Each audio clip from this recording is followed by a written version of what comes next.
Alors c'est chouette, un grand merci d'être ici. J'ai vraiment beaucoup de gratitude de vous accueillir ici et puis de vous présenter la vibration des plantes sauvages, notamment en cuisine. Hein. C'est vraiment un sujet très particulier et intéressant. En tous les cas, on va voir un petit peu de quoi il s'agit. Merci Chantal de couper le micro en bas à gauche.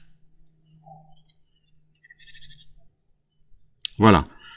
Alors on y va. D'abord, avant toute chose, j'avais à cœur quand même de me présenter sans faire trop long. C'est important que vous sachiez qui je suis. Je suis cuisinier de métier depuis l'âge de 16 ans, je disais, hein, et puis il y a 12 ans, j'ai fait une grande transition professionnelle et personnelle où j'ai changé de métier. Donc j'étais dans la fonction publique, j'ai toujours travaillé en cuisine, et particulièrement en cuisine hospitalière, hein, dans la fonction publique hospitalière. J'ai aussi travaillé en restaurant traditionnel, restaurant gastronomique.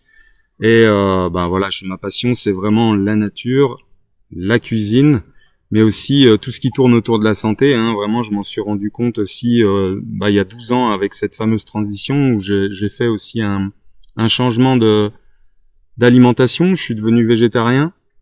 Et ensuite, j'ai fait une formation en BP. J'ai fait un BPREA en maraîchage bio, hein, là comme vous pouvez le voir. Et du coup, c'est là que j'ai rencontré les plantes sauvages. Ça a vraiment été une rencontre lorsque j'ai commencé à œuvrer au jardin. Mon intention était de reconnecter avec la saisonnalité des légumes. Et en fait, j'ai connecté avec les plantes sauvages et ça a été depuis 12 ans. C'est un parcours riche en rencontres, mais aussi en expérience et puis en formation, etc. Et du coup, ce qui me passionne, alors, c'est surtout aussi devenir autonome, hein, avec les plantes sauvages et ouvrir justement un champ des possibles qui est vraiment infini. Les plantes nous permettent aussi de nous connecter, de nous relier à la nature, de nous relier à nous-mêmes aussi, de trouver un équilibre entre le corps, l'âme et l'esprit. C'est vraiment le fameux triptyque, hein, que je cite régulièrement. Donc je suis formateur depuis plus de 5 ans maintenant. J'ai créé une chaîne YouTube, mais aussi j'ai un site internet, hein, pour la formation des plantes qui s'appelle plantesauvages.fr, qui est en ligne maintenant depuis plus de 3 ans. Donc voilà.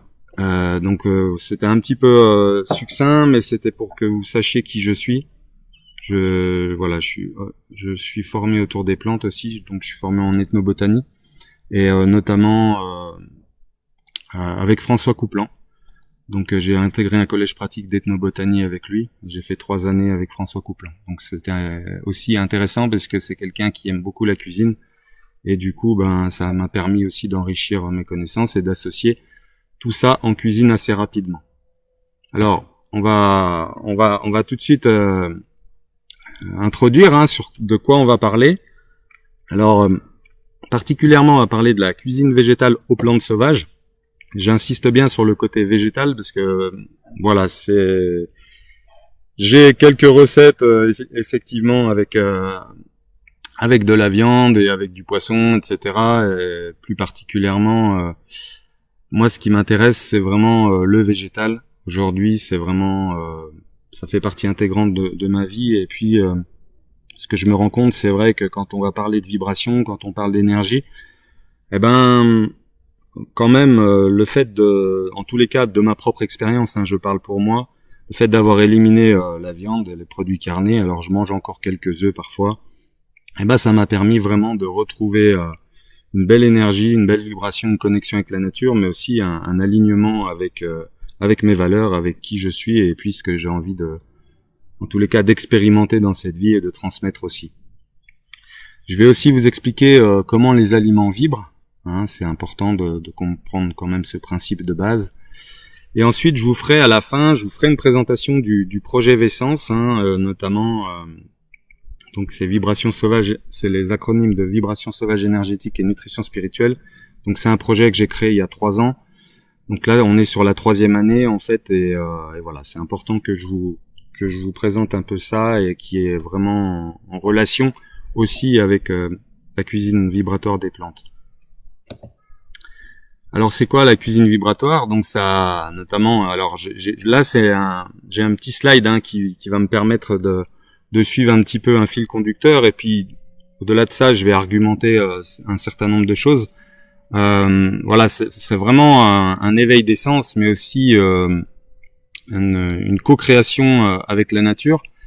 C'est une approche culinaire qui vraiment intègre tous les aspects des aliments. Comment est-ce qu'on peut s'alimenter en associant des plantes locales, mais aussi des produits sains, hein, tels que des légumes qui sont cultivés chez les paysans d'à côté, etc.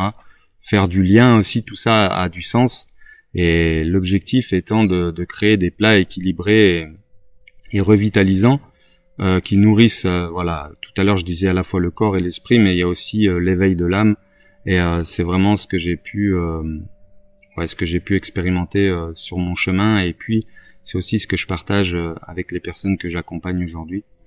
Alors là, on peut voir sur la photo de gauche, je vous ai mis une petite introduction sur les fameuses photos kirlianes, donc qui permettent de prendre en photo les aliments, hein, et puis on peut y voir les énergies, donc qui émanent des végétaux notamment. Je sais pas si vous avez tous regardé, mais je vous inviterai aussi à regarder la vidéo que j'avais faite sur la fameuse sur l'intensité électrique des aliments, parce que tout ça c'est en lien. C'est aussi pour démontrer qu'il y a des aliments qui sont vivants, qui sont vibrants, qui ont une énergie, et c'est important de le prendre en considération. Et dans cette petite vidéo que je vous avais envoyée par mail, hein, vous la retrouverez je pourrais vous la renvoyer après, je vous la mettrai en lien. C'est vraiment intéressant parce qu'on se rend compte que qu'en plus les plantes sauvages ont vraiment une intensité électrique et lumineuse, parce que là on parle d'intensité électrique, et du coup ça c'est vraiment ça la vibration et l'énergie des plantes. C'est tout ce qu'elles ont emmagasiné, notamment par la photosynthèse, hein, notamment le fait de capter la lumière solaire. Elle le stocke en elle, et après elle nous le restitue finalement. C'est de comprendre que cette énergie solaire, elle la restitue pour nous, être vivants, qui la consommons, et puis qui entrons en partenariat avec elle. Que les plantes, tout comme nous, hein, on est des êtres électromagnétiques et on est connecté à la Terre, mais on est aussi connecté au ciel. Et c'est important de voir ça aussi comme un double vortex. Et d'ailleurs, on le voit très bien avec les arbres, hein, les arbres qui ont une grande expansion avec leurs cimes, avec leurs branches, et puis qui redescendent au niveau terrestre. Il faut savoir qu'ils ont 1,5 fois, voire 2 fois plus de matière en souterrain qu'en aérien. Donc ça, c'est important aussi de voir que il y a un réseau, il y a tout un réseau en dessous où il y a des échanges, hein, naturels. Et d'ailleurs, quand je crée des jardins aussi, ça c'est important de le prendre en considération, parce que quand on cueille des plantes sauvages, et du coup quand on les arrache, c'est aussi quelque part un peu déconnecter le vivant qui est autour de nous. Et il faut prendre ça en considération aussi quand on cueille, et on le verra un peu plus tard.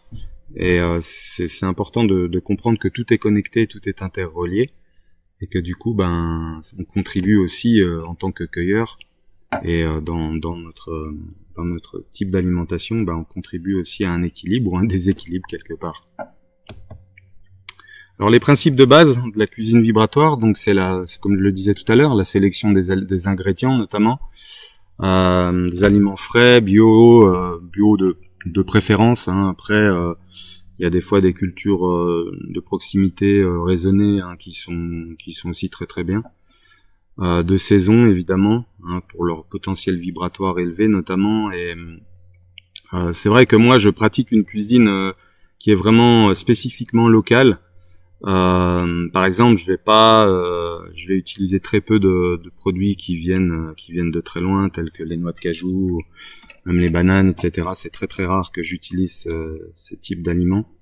Je concentre vraiment mon alimentation sur ce qui est le plus local possible, le plus de saison, en intégrant des plantes, et en intégrant les plantes fraîches, le plus fraîchement possible en fait, hein. C'est vraiment ce qui m'intéresse, et ce qu'on expérimente aussi dans les différentes formations que je peux proposer.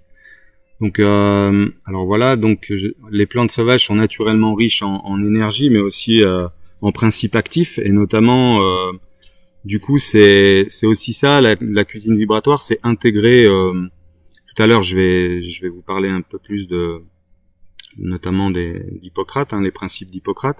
C'est intégrer une alimentation médecine, et du coup, on est beaucoup plus sur une prévention. On agit plus en mode préventif qu'en mode curatif. Et de ma propre expérience, tout à l'heure, je vous disais que j'étais devenu végétarien et puis j'avais consommé des plantes il y a déjà 12 ans maintenant. J'en consomme maintenant tous les jours. Et en fait, avant, j'avais des angines à répétition, des bronchites ou des choses comme ça. Et enfin, c'était, quand je dis à répétition, c'était tous les mois. Tous les mois, j'avais des angines ou des bronchites. J'étais très sujet à ça. Et depuis que je me nourris de cette manière, tout ça s'est résorbé.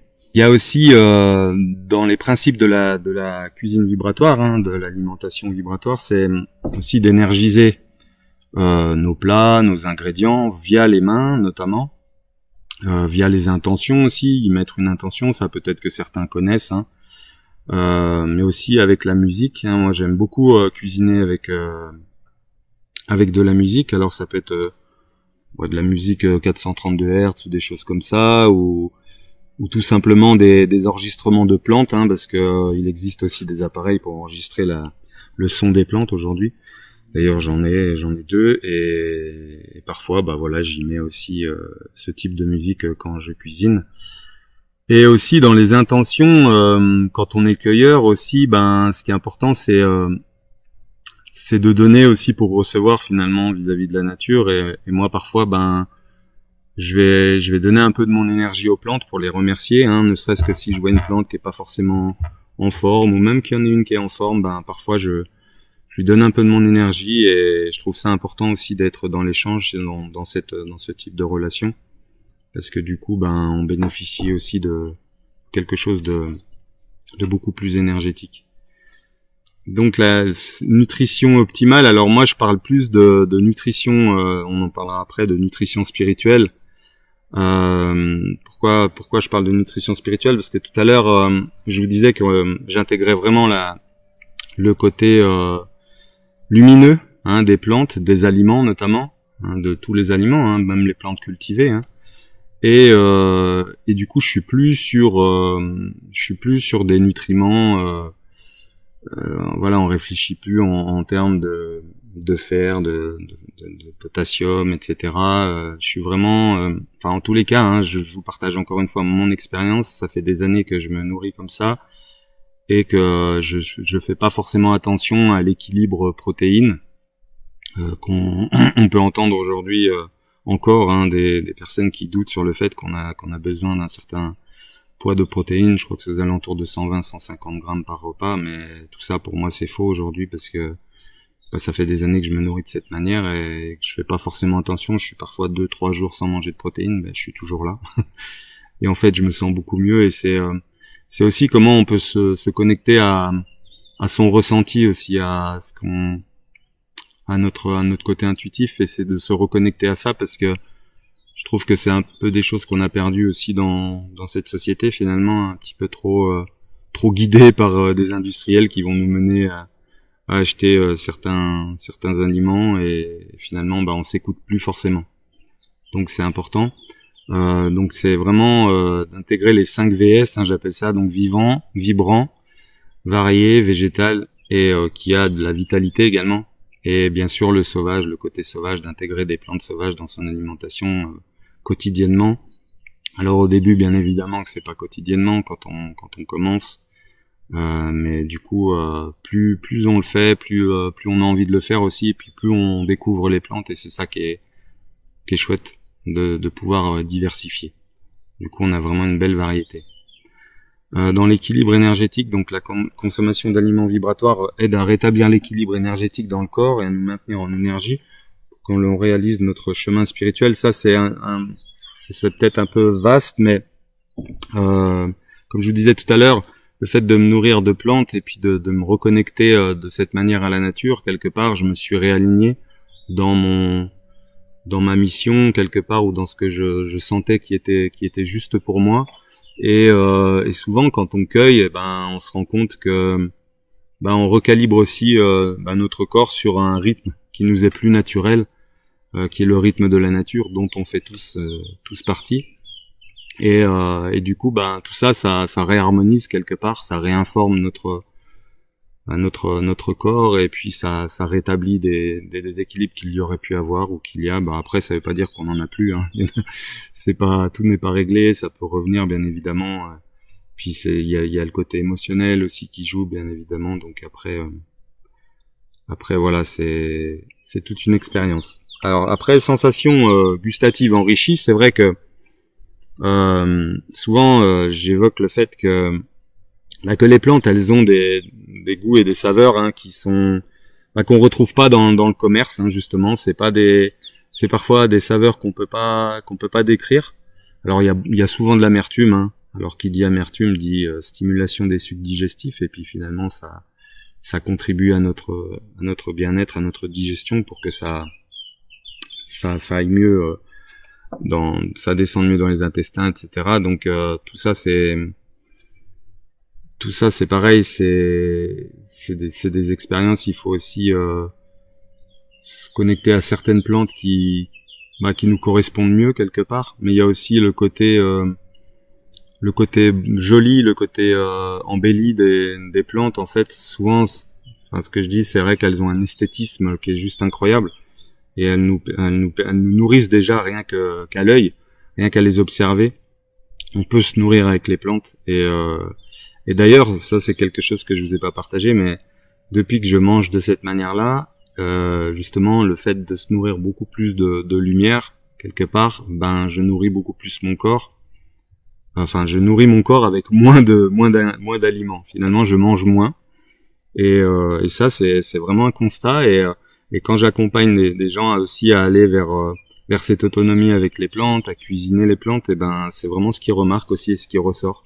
Et voilà. Parce qu'on se nourrit beaucoup plus d'énergie, de vibrations sauvages, et puis quelque part les plantes, elles sont résilientes aussi, elles ont cette capacité d'adaptation, et tout ce qu'on traverse dans notre environnement, elles ont cette capacité aussi de le transmuter, et quelque part elles nous transmettent aussi ces informations là pour que nous-mêmes on puisse transmuter des choses qui peuvent arriver, hein, telles que des pollutions, etc.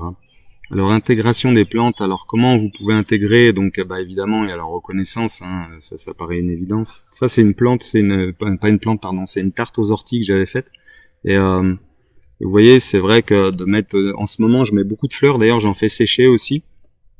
J'aime beaucoup mettre les fleurs. Alors, effectivement, là, en été, printemps-été, on en trouve beaucoup.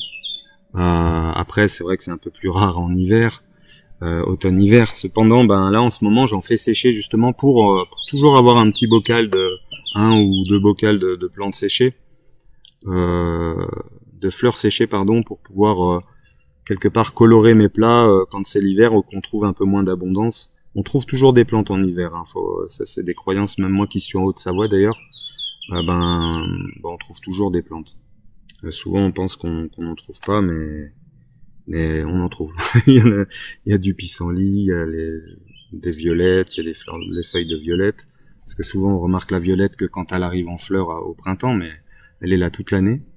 On trouve toujours de la pimprenelle, voilà, il y a tout un tas de plantes, hein, le plantain aussi, enfin, voilà, j'en cite quelques-uns, on va pas tous les répertorier ce soir. Donc après, il y a une utilité créative aussi, hein. Justement, moi, c'est un aspect vraiment ultra important que j'aime partager. C'est vrai que ça ouvre aussi dans les champs des possibles, et dans notre propre créativité. Quelque part, ouais, ça nous stimule aussi pour créer des plats, pour faire des choses jolies, belles, et elles nous inspirent quelque part, les plantes, par ce biais-là. Je sais que je suis aussi traiteur, hein, j'en fais moins maintenant, mais j'ai fait des groupes, hein, parfois 30, 40, 50 personnes. Et moi, ma façon de créer, c'est pas de créer des menus une semaine à l'avance. C'est au jour le jour, en fait. Je me laisse inspirer aussi par la nature, par ce qui est présent, c'est-à-dire la saisonnalité. Alors, on a aussi bien des légumes cultivés que j'associe avec des plantes sauvages. Et tout ça, moi je crée de cette manière-là, en fait. C'est même pour des grands groupes, des groupes assez importants, je sais que moi c'est le matin où je crée, où j'ai l'inspiration en allant dans la nature et je me sens créatif et guidé par tout ça. Et c'est aussi ça qu'on développe aussi dans Vessence, hein, que je vous présenterai un peu plus tard là. C'est vraiment de se relier à ça pour vraiment être dans une espèce de dynamique créative. Et ça c'est important de comprendre que la créativité est stimulée également, en plus de l'appétit. Là c'est une salade aussi que j'avais composée. Vous voyez, c'était ce printemps. Donc là, il y a à peu près une quinzaine de plantes. Ça va très vite, hein, les plantes. Une fois qu'on en cueille, après, ça va très très vite. Là, il y avait de la réponse. Je vois, il y a les fameuses pâquerettes. D'ailleurs, je crois qu'il y a aussi de la violette. Enfin voilà. Et du coup, des plats comme ça, même des soupes. On peut faire des soupes colorées, hein, avec les plantes. Et ça, c'est chouette parce que du coup, ça stimule, ça nourrit. Et d'ailleurs, dans Vessence, qu'on va voir après, j'ai développé ce qu'on appelle l'alimentation. Donc c'est la nutrition spirituelle, mais on travaille sur les chakras, donc les centres énergétiques, pas que les chakras, mais tous les centres énergétiques, c'est-à-dire les chakras, les nadis, mais aussi les méridiens, pour pouvoir réharmoniser tout ça grâce à certaines couleurs de plantes. Je parle de couleurs énergétiques, pas forcément de couleurs physiques et visuelles, mais voilà, tout ça s'expérimente. Donc des recettes créatives, encore une fois j'insiste, hein, voilà, brandade d'ortie, burger sauvage. Moi je fais des burgers avec burger c'est plutôt des pains, hein, on va dire des pains à burger avec des petits steaks de betterave à l'intérieur, et les burgers, du coup les pains je les colore en vert à la chlorophylle d'ortie. On peut voir des photos d'ailleurs sur mon site. Et ça c'est super parce qu'on s'amuse après. On peut vraiment s'amuser avec les plantes. Et quelque part, le fait de mettre de la couleur, ça informe aussi. Alors, quelques exemples de recettes. Donc là, je vous donne des recettes, mais je vais vous les envoyer, vu que vous êtes inscrit par mail, je vais vous les envoyer, ça sera plus pratique. Donc la fameuse brandade d'ortie, j'aime beaucoup faire la brandade d'ortie, surtout que l'ortie, après, dès qu'on commence à arriver un peu à l'automne, on a un goût de poisson qui est vraiment intéressant. Là déjà maintenant, j'en ai fait la semaine dernière, dimanche, et il y avait déjà le goût de poisson. Alors ça dépend de la maturité de la plante aussi. Si elle est pas loin de monter en graines, il y a beaucoup plus c'est beaucoup plus tannique, il y a beaucoup plus de goût, et c'est intéressant de faire la brandade, justement pour aussi fédérer quelque part notre famille parfois quand on veut cuisiner. Je sais que ça c'est des choses qui sont pas forcément évidentes quand on commence à se nourrir de plantes sauvages, et que notre famille se nourrit pas de cette manière-là. Il faut un peu trouver des subterfuges, je dirais, pour pouvoir faire fédérer et adhérer. D'ailleurs, mes enfants adorent les steaks de betterave, hein, que j'ai mis en dessous. Ça c'est vraiment très chouette à faire. Je vous enverrai les recettes complètes via le mail. Alors, je vais faire une petite conclusion, puis après on va passer à la suite de Vessence. En fait, je vais vous présenter donc l'impact de la nutrition spirituelle sur le bien-être global. Je disais tout à l'heure, hein, c'est des effets bénéfiques sur la santé, côté émotionnel et mental aussi. Grâce à l'apport de nutriments énergétiques plutôt que, je disais, les calories tout à l'heure, où on parle plus de protéines, on parle plus de potassium ou des choses comme ça. On est beaucoup plus sur des nutriments lumineux, en fait, on est vraiment là-dessus, et c'est de l'énergie cosmique qu'on absorbe, et quelque part, ça nous nourrit grandement.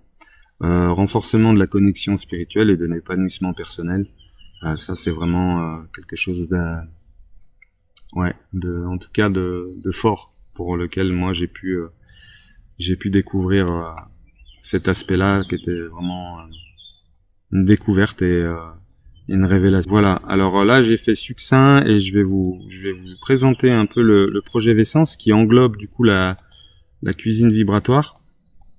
Hein, donc alors, c'est quoi ça? C'est un projet en fait, comme je vous disais tout à l'heure, que j'ai créé il y a 3 ans maintenant, donc on est sur la 3e année. C'est un accompagnement individuel, hein, qui permet vraiment de conduire à l'autonomie, à la reliance avec les plantes, mais aussi à privilégier sa santé. Tout à l'heure, comme je vous disais, en fait, on est plus sur du préventif que du curatif. D'ailleurs là, vous voyez par exemple, là je sais pas si vous voyez bien, s'il faut que je coupe le... Là j'ai fait de l'huile de millepertuis, mais en fait l'huile de millepertuis je l'utilise pas forcément pour ma peau, hein, parce que c'est efficace pour les brûlures notamment. Et moi j'utilise en cuisine, hein, typiquement le fait d'informer des aliments comme ça, hein, ou des aliments de base on va dire, même de l'huile, du vinaigre, on peut même mettre des fleurs, enfin ça informe les plats et quelque part ça contribue à notre mieux-être, et c'est ça qui va nous mettre dans un processus, dans une dynamique d'alimentation, médecine, vraiment on est vraiment sur du préventif. Et après dans Vessence, vous verrez il y a aussi un aspect curatif, parce que j'aime beaucoup travailler avec les bourgeons d'arbres, et du coup on crée des élixirs de bourgeons. Donc voilà, c'est vraiment complet. En fait, c'est un programme, un projet, pardon. C'est pour ça que je voulais pas l'appeler programme et j'ai dit une bêtise. C'est vraiment un projet, c'est pas une formation. C'est vraiment, il y a un accompagnement individuel donc qui se fait en partie à distance, mais aussi en présentiel. Et c'est pour ça que dans ce projet, c'est vraiment d'intégrer le côté terrain, mais aussi quand on est à distance, on peut aussi travailler ensemble. Et de toute façon, il y a aussi 3 rencontres en présentiel qui sont prévues, 3 week-ends dans Vessence.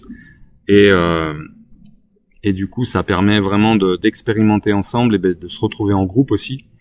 Et c'est ça qui est chouette en fait. C'est ça qui est chouette, c'est d'expérimenter en groupe. En plus, souvent, on va dans des lieux très énergétiques. Là, on est rentré il y a 3 semaines. On est allé à Brocéliande, par exemple, en forêt de Brocéliande. On a aussi été au Mont Bugarache. On a été en Dordogne également. Donc, c'est des endroits qui sont puissants énergétiquement. Et en fait, quand on part dans ces endroits, on part un week-end de 3 jours.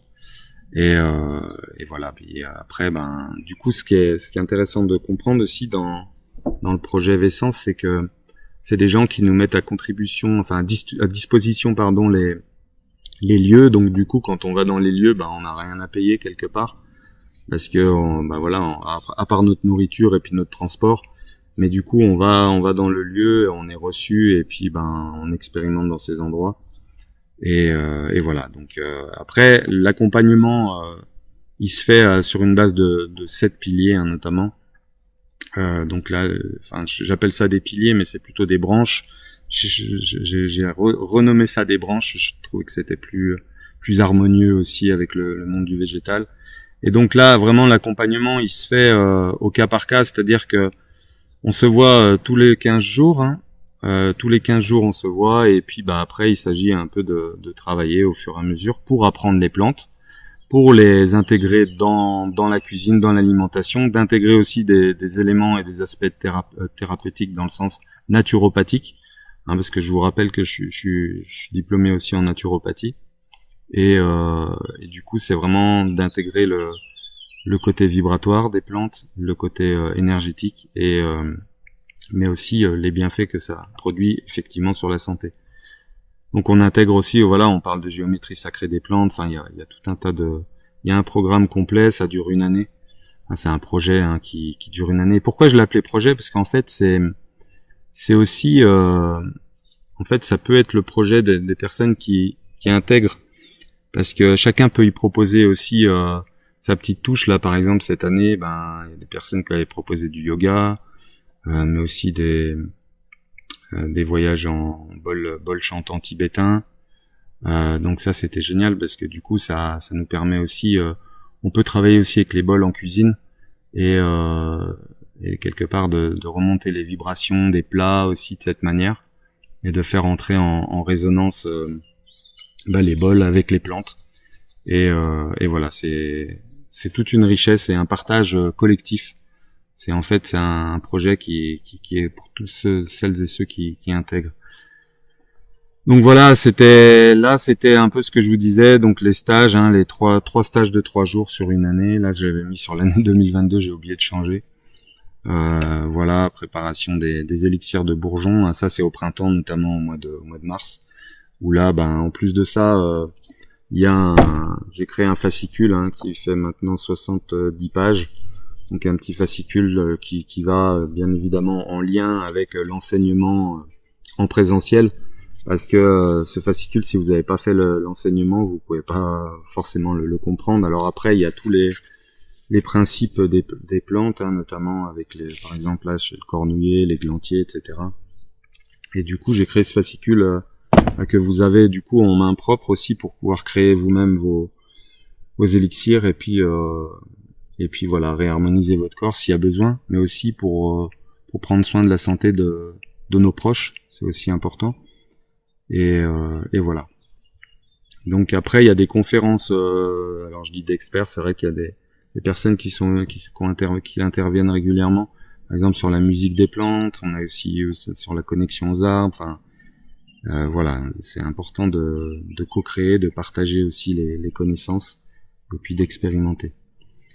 Donc voilà, c'était un peu ce que je voulais vous présenter. Alors il y a aussi les branches, il y a une bonne partie qui est en ligne. Hein, donc on s'appuie de cours en ligne, des vidéos que j'ai créées également, mais aussi j'ai imprimé un fascicule que vous aurez en main propre si vous voulez intégrer le projet. Et du coup, c'est un fascicule qui fait quand même 300 pages, mais c'est les cours, hein, ni plus ni moins, c'est les cours qu'on retrouve en ligne, mais qui ont été condensés sur du papier, avec aussi des questionnaires alors je cherche le mot, c'est des questions-réponses, des QCM. Donc voilà, ça permet vraiment d'avoir je dirais la complétude pour pouvoir expérimenter la cuisine des plantes vibratoires, mais plus particulièrement vraiment d'intégrer la nutrition spirituelle dans sa vie. Et ça, si vous êtes aussi par exemple thérapeute, vous pouvez aussi l'intégrer dans votre pratique de thérapeute. Et voilà, dans Vessence aujourd'hui, il y a vraiment tout profil. Il y a justement des thérapeutes essentiellement qui sont dans Vessence. Il y a aussi des personnes qui sont en école Montessori par exemple et qui veulent enseigner aux enfants. Et voilà, ça permet d'avoir un complément aussi pour sa profession éventuellement. Et là, la grande nouveauté que j'ai créée cette année, et je suis assez fier de ça là, et on démarre là en août. C'est en fait ça, c'est vraiment pour parce que ce que je remarquais là, je l'ai appelé mon panier sauvage. En fait, si vous avez du mal à aller dans la nature au début, etc., ce qui est important, c'est de pouvoir quand même expérimenter. Et du coup, maintenant, j'ai intégré cette fameuse, on appelle ça une box, hein, que vous recevez chez vous directement avec des plantes. Alors chaque mois c'est différent. Hein. Donc il y a des plantes. Là, par exemple, il y a des loupes de botanistes aussi. Il peut y avoir des huiles que j'ai préparées. Donc l'intérêt, c'est vraiment si vous n'avez pas un moyen d'aller dans la nature tout de suite et que vous voulez assez rapidement vous mettre le pied à l'étrier, et ça c'est intéressant de recevoir cet emballage chez soi. Alors après c'est pas écologique en soi, mais il faut aussi faire la part des choses sur le fait que ça aide aussi à enseigner, et puis ça nous aide aussi à continuer d'échanger, de partager. Donc voilà.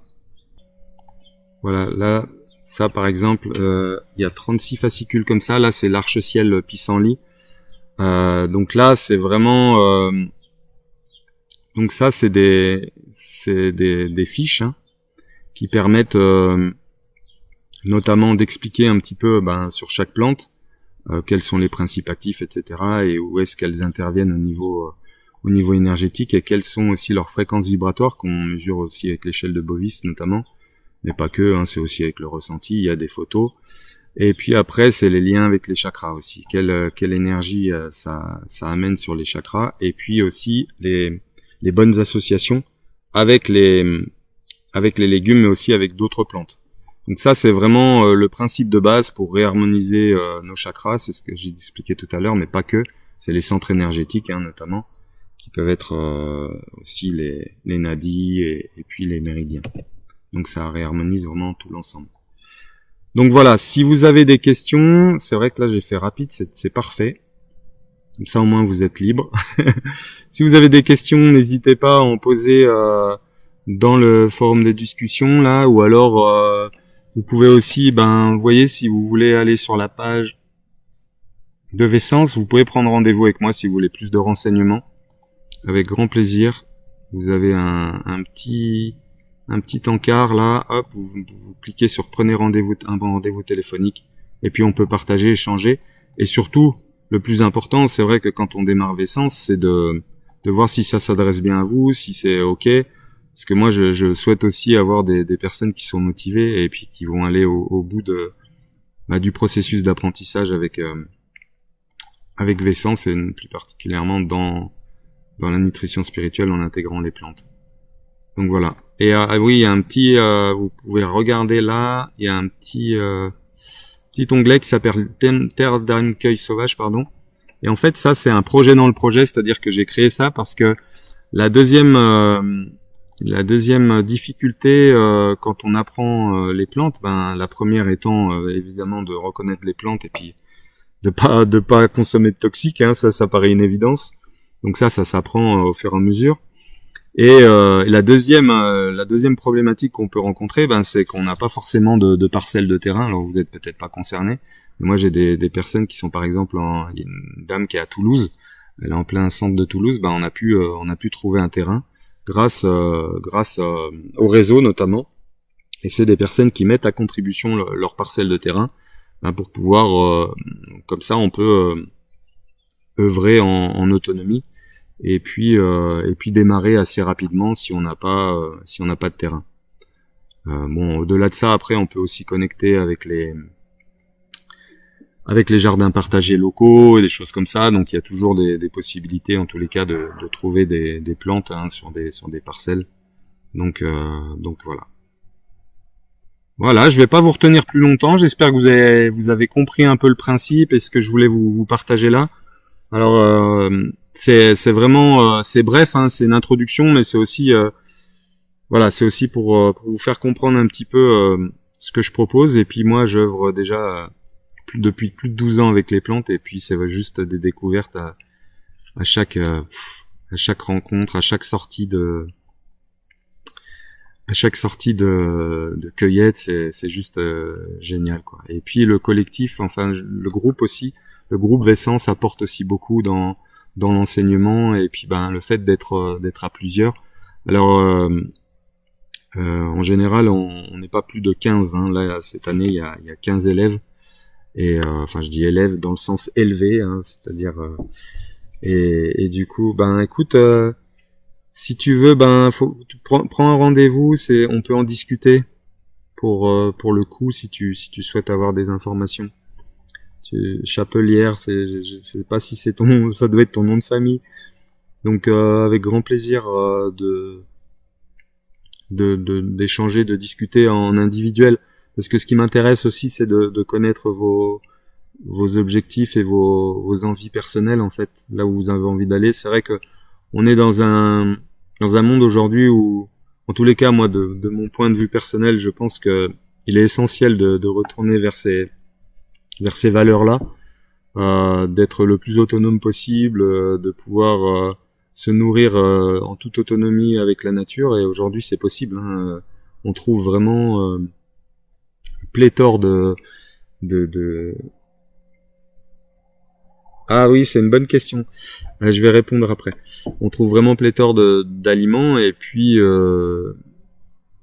c'est aussi créer son jardin. Tout à l'heure, je vous partageais le fait de créer son jardin en partenariat avec les plantes sauvages, et ça, c'est un aspect très important qu'on néglige parfois. C'est vrai que tout à l'heure, je vous disais que comme les plantes sont connectées par le système souterrain, alors ça c'est connu maintenant, il y a de plus en plus d'études, hein, qui le démontrent, mais elles communiquent aussi par l'aérien, et du coup, je suis désolé, ça, voilà. Et du coup, ce qui est important, c'est de créer aussi des jardins autonomes, mais aussi qui soient résilients, et qu'on n'a pas besoin en tous les cas, ça en mode permaculture, c'est-à-dire qu'on va pas intervenir tout le temps, c'est de créer des jardins qui soient le plus autonomes possible et qui soient connectés avec le monde du sauvage. Parce que souvent, quand on retire une plante, je vous disais tout à l'heure, c'est un petit peu comme moi je vois ça comme un réseau, hein, un réseau électrique. Quand vous allez débrancher une prise dans votre appartement ou dans votre maison, si vous l'arrachez, ben quelque part ça va faire disjoncter le compteur ou le tableau électrique. Ben c'est un peu comme ça qu'il faut voir aussi dans la nature comment ça se passe. Donc voilà, c'est important d'avoir ces notions-là. Et je pense que pour moi, c'est une évidence qu'il est important de retourner vers ces valeurs-là. Merci Dom pour cette question.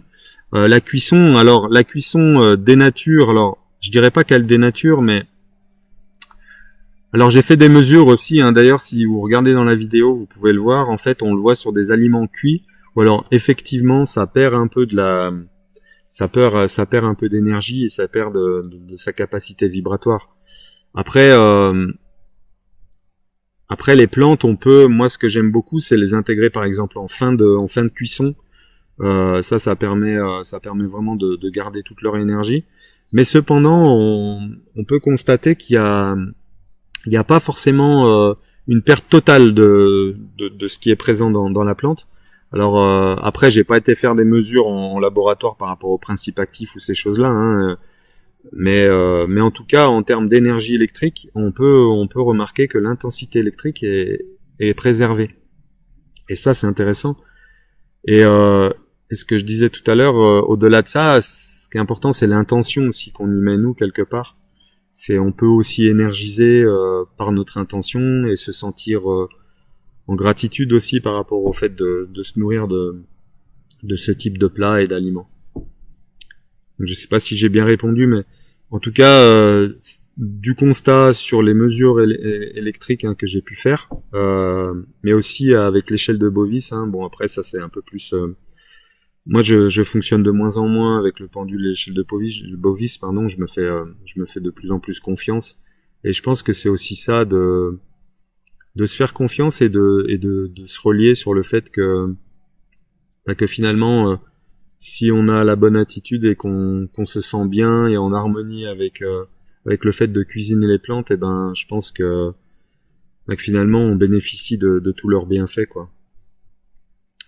Et en fait, si vous voulez, moi juste par rapport à mon parcours, je reparle un petit peu, mais donc moi j'ai appris les plantes vraiment avec les aspects physico-chimiques, l'aspect botanique, et en fait j'ai désappris de ça il y a à peu près 2 ans. Enfin, quand je dis désapprendre, c'est-à-dire j'ai toujours ressenti en fait cette connexion au végétal, cette reliance, et quelque part je suis un peu en empathie aussi avec le monde du végétal, et je ressens beaucoup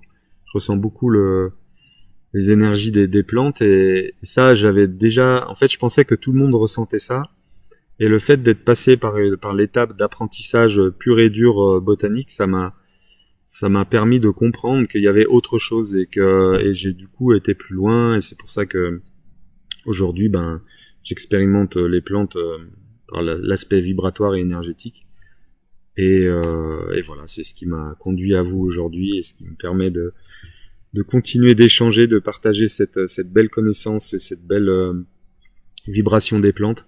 En tout cas, je pense que les plantes sont vraiment les partenaires pour nous, les êtres humains. Elles sont d'ailleurs présentes et omniprésentes partout dans notre vie. Elles nous abritent, elles nous vêtissent, elles nous nourrissent, elles nous soignent avec l'aspect médicinal. Voilà, elles sont vraiment présentes partout. Donc quelque part, ce sont nos partenaires. Et je vois plus ça comme entrer en partenariat plutôt que d'utiliser. J'utilise pas les plantes, je suis vraiment en partenariat avec elles, et c'est comme ça que je conçois en tout cas ce que je propose. Et du coup, si vous voulez rejoindre Vessence, vous pourrez expérimenter ça en tous les cas. Voilà, je vous souhaite Est-ce que vous avez des questions de nouveau? Ça a l'air d'être ok. Merci en tout cas. Merci d'avoir participé. J'espère que vous avez quand même appris certaines choses et que ça va vous faire un petit peu mûrir aussi. Et puis je le répète, si vous voulez avoir plus de renseignements, prenez un rendez-vous pour un rendez-vous téléphonique pour Vessence. Et puis bah comme ça, on pourra partager, échanger ensemble. Voilà. Passez une belle fin de journée, une belle fin de soirée, comme vous voulez, ça dépend où vous vous trouvez. Et puis un grand merci.